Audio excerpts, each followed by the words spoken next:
Assalamualaikum warahmatullahi wabarakatuh. Halo teman-teman semua, perkenalkan nama saya Ratna Rumalutur. Saya mahasiswa dari Poltekkes Kemenkes Maluku, Prodi Keperawatan Masohi. Di sini saya akan membuat video tugas mata kuliah dokumentasi yang akan menjelaskan bagaimana cara menggunakan buku 3S, yaitu SDKI, SLKI, dan SIKI. Oke, teman-teman semua, mari kita semua menyaksikan video saya. Oke teman-teman semua, sebelum kita sama-sama belajar menggunakan buku SDKI atau Standar Diagnosis Keperawatan Indonesia, terlebih dahulu saya sekedar mengetahui bahwa di dalam buku SDKI ini atau Standar Diagnosis Keperawatan Indonesia ada 3 jenis diagnosis keperawatan, yaitu yang pertama diagnosis aktual, yang dimana cara penulisannya adalah masalah berhubungan dengan penyebab atau etiologi dan dibuktikan dengan tanda gejala atau tanda subjektif dan tanda objektif, baik itu mayor atau minor.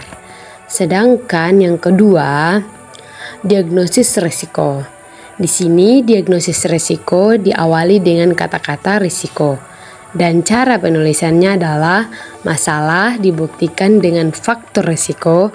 Kemudian yang ketiga, diagnosis promosi kesehatan. Cara penulisannya adalah masalah dibuktikan dengan tanda gejala, tanda subjektif, tanda objektif, baik itu mayor maupun minor. Untuk diagnosis promosi kesehatan biasanya diawali dengan kata kesiapan. Jadi teman-teman semua, mari kita belajar bersama-sama cara menggunakan buku diagnosis keperawatan. Jadi ini cover Standar Diagnosis Keperawatan Indonesia. Di sini saya menggunakan edisi 1 cetakan ketiga dari Persatuan Perawat Nasional Indonesia. Nah, teman-teman semua, ini adalah cover belakangnya buku SDKI. Jadi, buku SDKI ini disusun oleh tim Pokja, SDKI, dan DPD dan PPNI. Nah, teman-teman semua, jadi bagaimana cara kita menggunakan buku SDKI? Yang pertama kita buka adalah daftar isinya terlebih dahulu. Dan di dalamnya ada banyak sekali diagnosis, baik itu aktual, risiko maupun promosi kesehatan. Jadi di sini dibagi menjadi beberapa kategori-kategori. Ada 5 kategori ya. Yang total dari masing-masing kategori ada subkategori.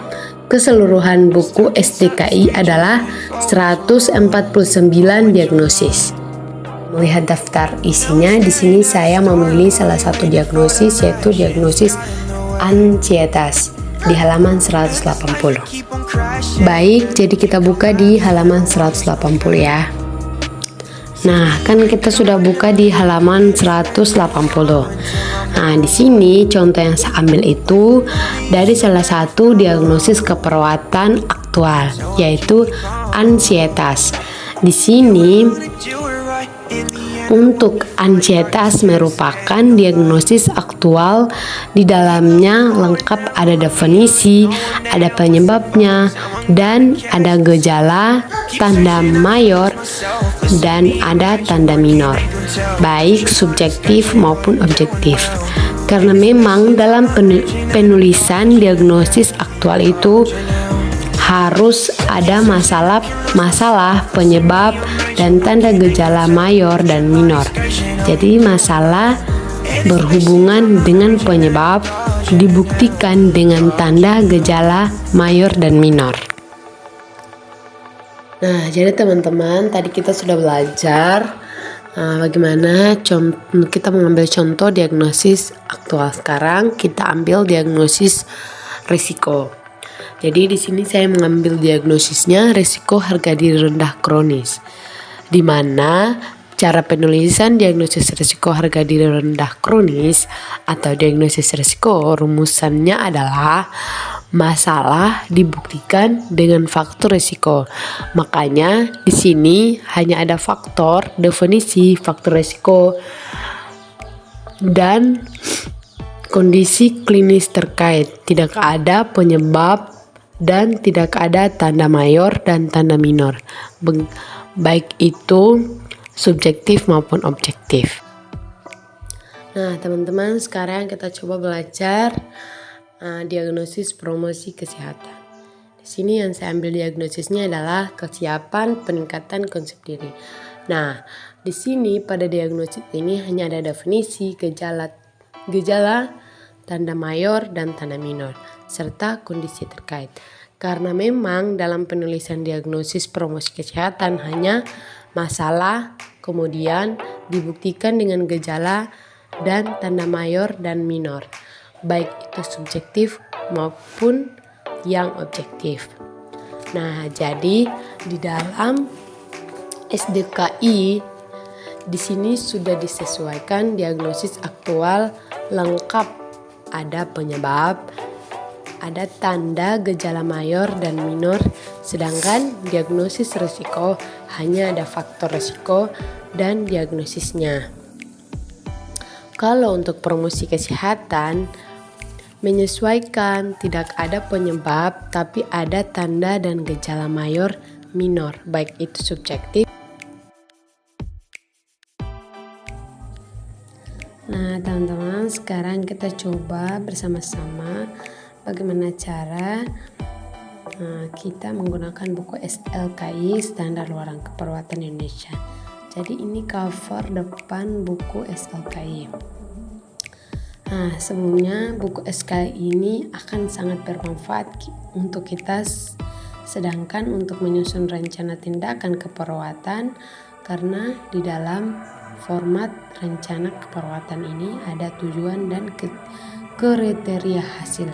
Makanya di sini kita akan melihat isi buku Standar Luaran Keperawatan Indonesia untuk bagian kolom tersebut. Nah, sebelum kita masuk ke daftar isi, kita lihat dulu cover belakangnya. Di sini cover belakangnya jadi kayak begini. Nah, jadi disusun oleh tim Pokja, SLKI, DPD, dan PPNI. Nah, teman-teman semua, sekarang saya sudah buka di buku di daftar isinya. Jadi, isi dari buku SLKI di sini yang perlu kita ketahui semua. Sini ada 2 daftar isi. Yang pertama daftar luaran keperawatan dan ada daftar tautan SDKI dan SLKI. Jadi teman-teman, untuk memudahkan teman-teman, kita buka terlebih dahulu daftar tautan SDKI dan SLKI. Kemudian dari itu kita akan masuk ke daftar luaran keperawatan. Nah, teman-teman, sekarang kita sudah buka tautan SDKI dan SLKI. Nah, ini daftar tautan SDKI dan SLKI.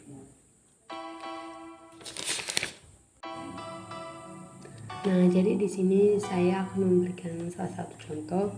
Di sini saya ambil yaitu salah satu diagnosis ansietas di halaman 154. Nah, sekarang saya sudah di bagian diagnosisnya, tautan di diagnosis ansietas. Di dalam SKK ini ada pilihan luaran utama dan luaran tambahan.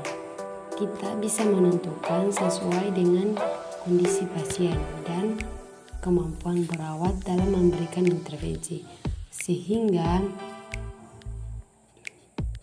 luarannya nanti menyesuaikan saja. Anggap saja di sini saya ambil salah satu luaran, yaitu luaran utama dari diagnosis ansietas, yaitu tingkat ansietas. Untuk luaran utamanya, tingkat ansietas kita buka di daftar luaran keperawatan. Nah, kita kembali ke bagian luaran. Di sini saya sudah buka di daftar luaran di bagian tingkat ansietas. Ini di halaman 132. Nah, jadi kita sudah buka di halaman tingkat ansietas di halaman 132. Tingkat ansietas ini adalah luarannya dari diagnosis keperawatan. Di sini ada definisi, ada ekspektasi, dan ada kriteria hasil. Jadi nanti proses penulisannya untuk luaran ini adalah contohnya misalnya setelah kita memberikan intervensi keperawatan kepada pasien selama misalnya 1 hari, luaran keperawatan, kemudian ekspektasi, kemudian dilanjutkan dengan kriteria hasil. Jadi contohnya setelah diberikan intervensi keperawatan selama 1 hari, tingkat ansietas kemudian dilanjutkan dengan ekspektasi. Tingkat anksietas menurun dengan kriteria hasil. Apa? Jadi dipilih kriteria hasilnya yang sesuai dengan kondisi pasien. Misalnya kriteria hasil yang ada di sini, pasien mengeluh pusing atau frekuensi nadi menurun atau tekanan darah begitu. Tapi tidak harus semua kita ambil. Tapi kalau memang dari semua tanda gejala, misalnya tanda gejala yang ini, yang ada di kriteria hasil pucat, tekanan darah, terus itu. Misalnya kalau memang di sini tanda gejala kriteria hasil ini ada di pasien, ya kita bisa ambil semuanya. Tapi kalau memang hanya beberapa, yaitu kita ambil yang cocok dengan kondisi pasien. Jadi untuk itu penulisan dari SLKI. Nah teman-teman, jadi itu cara penulisan SLKI. Jadi kesimpulannya begini, kita buka dulu bagian tautan STKI dan SLKI untuk mencari luaran apa, diagnosis apa. Setelah itu kita sudah temukan luarannya. Di situ baru kita buka daftar luaran keperawatan. Jadi demikian cara menggunakan buku SLKI. Sekarang kita ke buku Standar Intervensi Keperawatan Indonesia atau SIKI. Nah teman-teman, sekarang kita akan mencoba mencari intervensi dari salah satu contoh diagnosis keperawatan yang tadi sudah saya buka, yaitu ansietas, dengan cara membuka buku SIKI, Standar Intervensi Keperawatan. Jadi ini cover depan SIKI.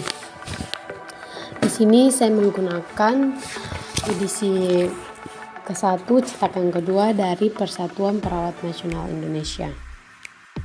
Nah, kalau ini cover belakang buku SIKI.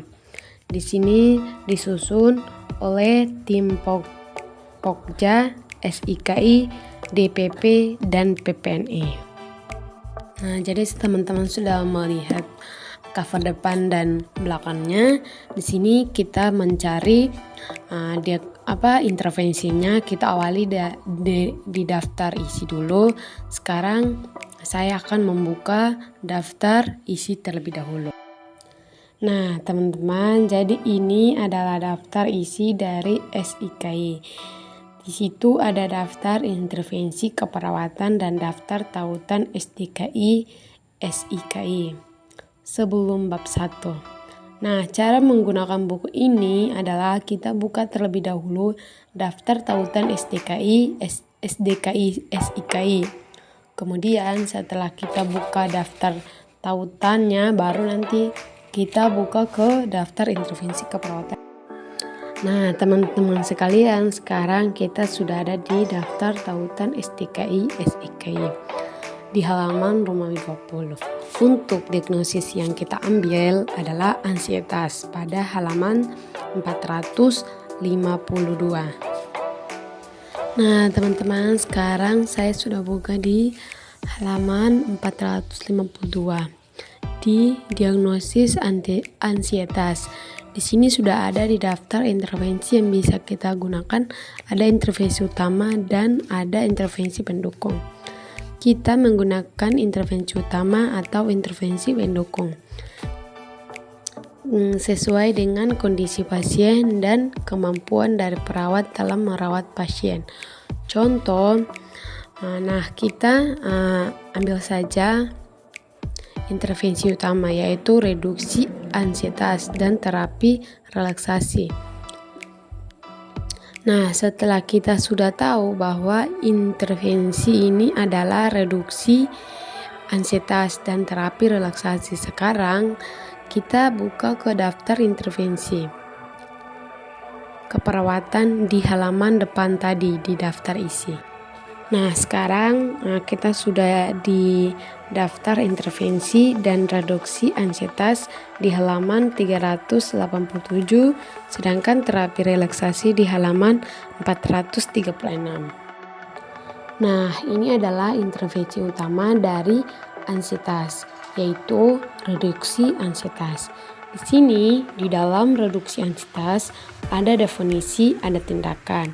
Tindakan-tindakan di buku ini juga lengkap di SIKI. Ada 4 kategori tindakan. Ada observasi, ada terapeutik, ada edukasi, dan kolaborasi. Ya, kita bisa memilih dari tindakan-tindakan yang sudah diterapkan di buku ini,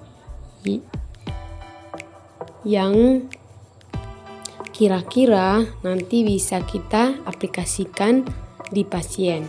Boleh menggunakan semuanya, boleh hanya bisa kita gunakan atau kita intervensi berikan ke pasien. Jadi reduksi ansietas ini adalah intervensi, sedangkan yang di bawah di sini adalah tindakannya. Nah, sekarang kita ke intervensi kedua adalah terapi relaksasi.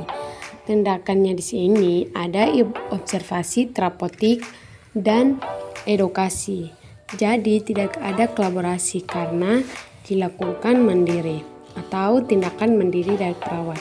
Jadi dari reduksi ansietas ada tindakan-tindakan yang tadi serta intervensi terapi relaksasi. Dengan tindakan-tindakan ini kita bisa masukkan ke kolom rencana tindakan keperawatan. Nah, ini cara penggunaan buku SIKI. Kesimpulannya, jadi kita buka dulu tautan SDKI SIKI.